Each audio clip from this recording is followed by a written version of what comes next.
Here is the Hollywood star and former California governor dropping a brutal fact check on CNN's Jake Tapper. Now, despite being a former Republican governor, Jake would have thought he was on safe ground with Arnie, given he is a full-blown TDS case. But no, Arnie surprised us all.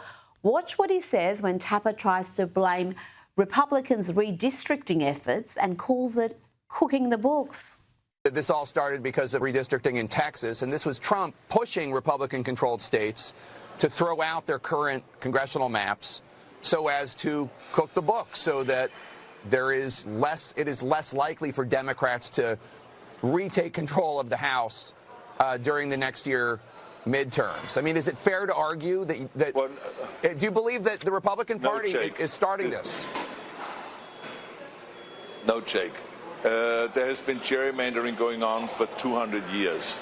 There is such extreme gerrymandering going on that in a state like Massachusetts, that has like 40% of the people voting for Trump, they have 0 representatives. The Republican Party has 0 representatives sent to the House.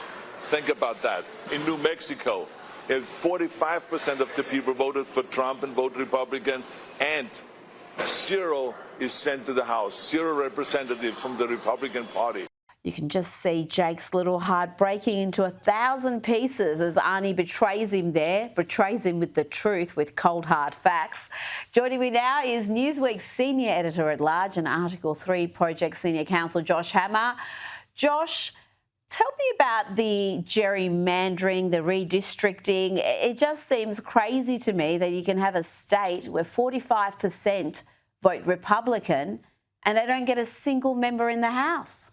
So, Rita, first of all, what year is it? I mean, is it the year 2005 where Arnold Schwarzenegger is back in the news? I mean, it's really quite funny. It's doubly funny for me, as the case may be. I actually just got back to my state of Florida. I actually was in Arnold Schwarzenegger's home country of Austria, of all places, for the past week. So this is really kind of deja vu all over again. But look, he's right. He's right. All parties do it. There are actually many Democrat states that do it a lot worse than others. I actually know this firsthand, Rita, because going back in 2016, in the Republican presidential primary, I actually was a delegate on the ballot in Illinois' 7th congressional district. So I studied the state of Illinois' maps very well. These maps are like, to call them hooks and crooks, I think would be an understatement. They are wiggling, they are wagging, they're zigging, they're zagging. It's total nonsense there. They'll go down to like half a mile wide, and then balloon out to 200 miles there, just trying to make sure that the party in control has as many seats as possible, as the former governor of California, Schwarzenegger, was saying. Now, this goes back, as he also correctly said, to the origins of the Republic. The name gerrymandering comes from the early American statesman Elbridge Gerry. He literally lived over 200 years ago. So this goes back a very, very long time. Long story short, everyone does it. Everyone does it, and everyone's done it for a very, very long time. So for Democrats to kind of, try to play the moral high ground, we saw that in Texas a few months ago, earlier this summer, where Greg Abbott and the Texas legislature were trying to redraw their maps there. They were saying, oh my God, it's a threat to democracy, as if you guys don't do it, as if Democrats don't do the exact same darn thing.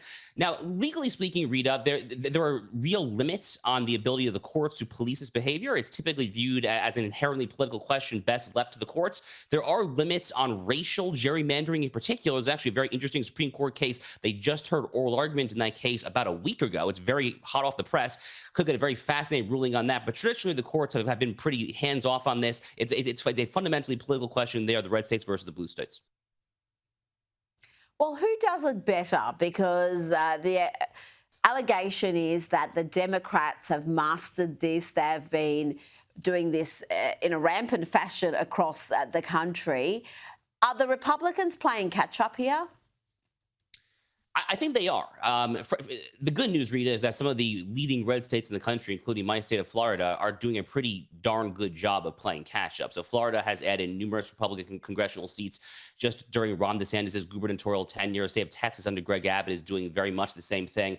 But if you look at the leading blue states, California, Illinois, New Jersey, states like that, a lot of them are frankly just comically gerrymandered. You look at the map and you just want to laugh out loud at like how these actual congressional maps look. Now, this is relevant for U.S. House representation. It's relevant for the decennial once every 10-year census when it comes to how much funding states can get for the feds for various programs. So it has real ramifications there. Democrats mastered this art a very long time ago. Republicans are indeed playing catch up, as they all too often are, I might say. The good news, Rita, is that at least in the leading red states like Florida, Tennessee, Texas, those states are indeed catching up. Now, Josh, tell me about the absolute mass meltdown we've had over Donald Trump gifting the American people a ballroom, a beautiful ballroom, we would say. This addition to the White House will have zero taxpayer dollars spent on it, with Trump and other donors paying for the enormous construction cost. You'd think this wouldn't be grounds for a massive meltdown, Josh, but it's everywhere. Even on our 9 papers in Australia today, the Sydney Morning Herald and The Age are carrying pieces about this as if it's some horrible misdeed by Trump.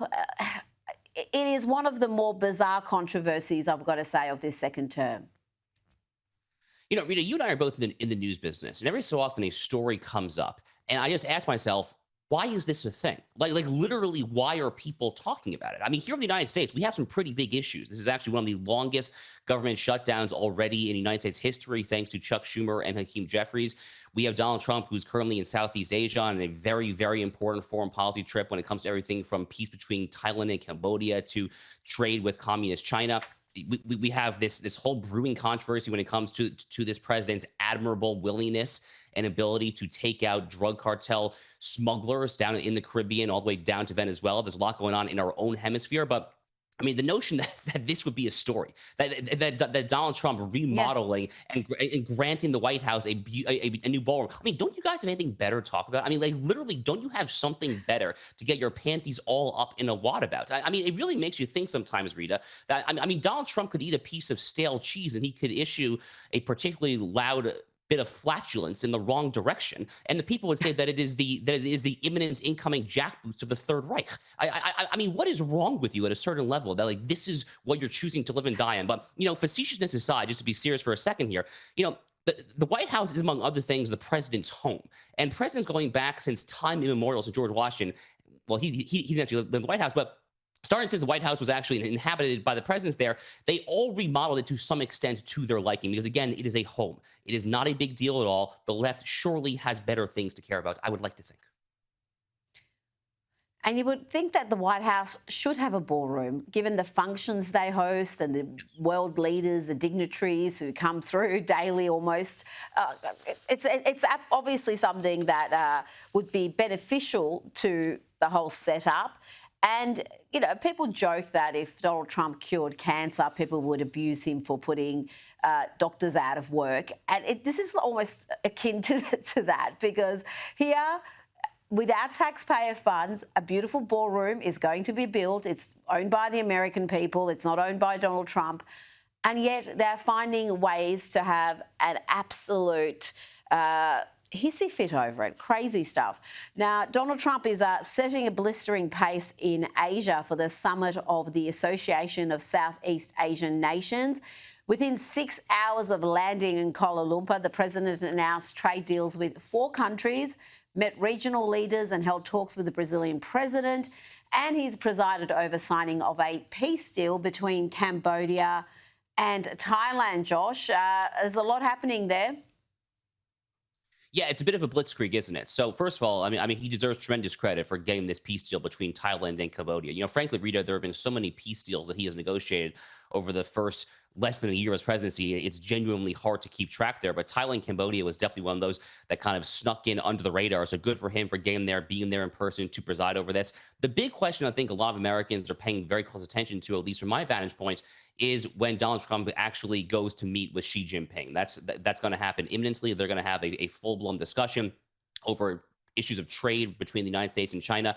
This is one of the great questions of our time, I think, from an American perspective. There is some sort of healthier trade relationship between the United States and our arch geopolitical foe, the communist Chinese. Is there something that is a healthier relationship that can possibly flow from this? I genuinely am not sure what the answer is. I definitely know that I have been deeply skeptical of the way that bipartisan elites have sold the American people down the river when it comes to offshoring in China, when it comes to just stripping out the industrial base of the American homeland and embedding the Chinese Communist Party's intellectual intellectual property thefts, their currency manipulation, all these horrible things there. So what will Donald Trump actually be able to do? China's been tough. I mean, Xi Jinping is doing a very hard sell right now. He has the sword of Damocles of possibly invading Taiwan, which would be a total disaster, certainly, for the Indo-Pacific. So that's really fascinating. And I think that's very much what and I think many others are paying very close attention to this week. Well, he not only arrived in Kuala Lumpur with a dance-off, introduced some new moves to his repertoire, but he was also introduced with the Rocky theme. Have a look at this.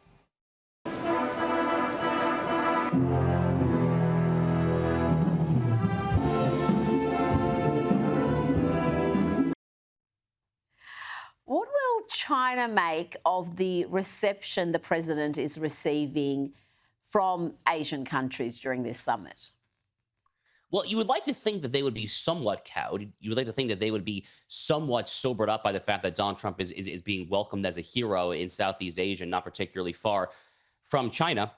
But Xi Jinping, Rita, is a fundamentally revolutionary figure. Xi Jinping, when you look at what he is doing to the Communist Party, when you look at the purges of his top-ranking military brass that he has done just over the past 2-3 years, I mean, he is now purging more military generals than I think even Mao Zedong himself reached over a similar time span. He is really consolidating power there. He is not a fan of the United States. He is not a fan of Donald Trump. So I would like to think that they will be sobered up a little bit by this grand welcome that Donald Trump got in Malaysia with the Thailand and Cambodia deal, place like that there. Unfortunately, I'm not entirely sure that I expect that. It's going to be a very tough trade. It's going to be a very, very tough negotiation between the United States and China there.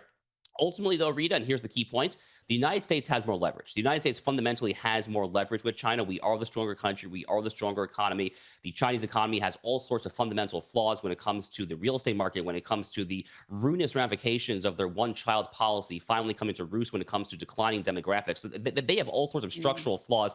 As long as Donald Trump kind of keeps his head level here and kind of tries to reprise the art of the deal, I'm pretty cautiously optimistic about what this could result from. Now let's go to New York. The mayoral race there is heating up with Zoran Mamdani, the likely next mayor. Isn't he going to be giving us rich content for many years to come if that happens? But Josh, a different story, very different story in New Jersey. The governor race there is fascinating, and you're looking at the numbers. Could New Jersey become a red state, Josh?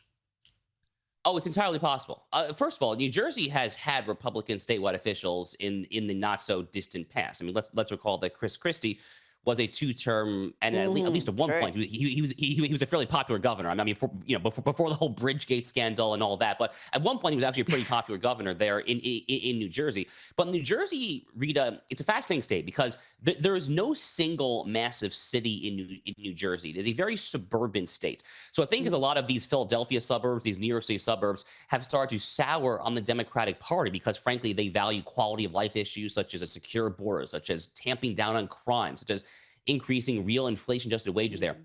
They have soured at this current woke iteration of the Jasmine Crockett AOC Democratic Party. So New Jersey's been trending red for a few years now. They almost actually voted for the Republicans back in 2021. I would not be the least surprised if they can actually pull it off in just a week or so here in New Jersey. I'm not gonna confidently predict a Rita, but I think it's actually going to be really, really close. New Jersey easily could be the next state to genuinely flip red. I think Kamala Harris only won it by about 5 points, give or take. It was a genuinely pretty close race last November.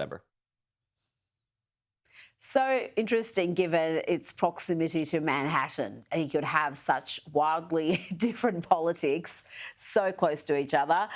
Before you go, I want to ask you about this Harvard University resident dean who's attacked police, white people, conservatives, even defended threats against President Donald Trump. And this was before he was appointed, not that long ago. This is a report by Fox News. In 2020 social media posts, Gregory Davis wrote, "You should ask your cop friends to resign since they're racist and evil." He also posted, "Something to keep in mind, rioting and looting are parts of democracy, just like voting and marching. The people will be heard." There you go. Rioting and looting is just like voting and marching. Josh, when is Harvard going to learn? And these posts are from 2020. It isn't exactly a long time ago.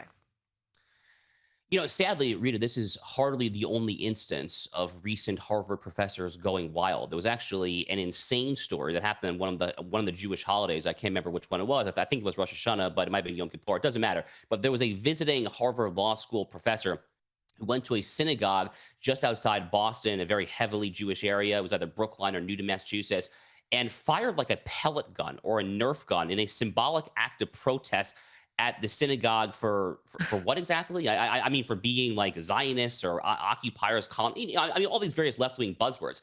And to my knowledge, that professor has actually not yet been disciplined. So Harvard is actually dealing with just utter insanity on multiple fronts. Now, Harvard has been really kind of taken to the woodshed, frankly, from Donald Trump. The Trump administration has done a really good job of trying to exact concessions from Harvard. Harvard had this 300 to 400 page memo where they basically admitted where they've erred in recent years there, and they pledged to do different going forward. I guess the question is, are you actually going to do different going forward? Because thus far, in the 2 to 3 months or so since that memo was released there, I mean, we've had numerous troubling data points there.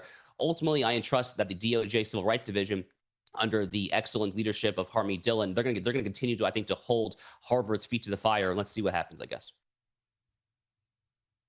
Josh Hammer, thank you so much for your time.